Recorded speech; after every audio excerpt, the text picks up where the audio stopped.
நான் குறிப்பா ஏன் அரூர் சட்டமன்ற தொகுதியை பத்தி நான் பேசுறேன். அரூர் சட்டமன்ற தொகுதி மக்கள் என் மேல உங்களுக்கு என்ன கோவம், என் மேல உங்களுக்கு என்ன வருத்தம், ஏன் நான் உங்களுக்கு என்னென்ன தப்பு பண்ணிருக்கேன், உங்களுக்கு நான் என்ன துரோகம் பண்ணிருக்கிறேன்?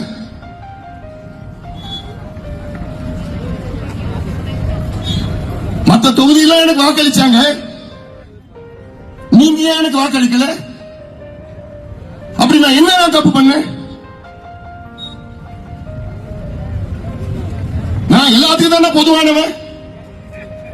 நான் 5 ஆண்டு காலம் உங்களுடைய நாடாளுமன்ற உறுப்பினர் இருக்கிற நேரத்தில் ஒரு சின்ன பிரச்சனை இந்த மாவட்டத்தில் இருந்துதான். அப்படி சின்ன பிரச்சனை வந்தா அதை முதல்ல தீர்க்கிறவன் நான் தானே தீர்த்திருக்கிறேன். நான் நின்ன நேரத்தில் அதே நேரத்தில் இடைத்தேர்தல் வந்தது. அதிமுக வேட்பாளர் சட்டமன்ற தொகுதியில் நின்றார். இடைத்தேர்தல் அவருக்கு 80,000 ஓட்டு, எனக்கு 40,000 ஓட்டு.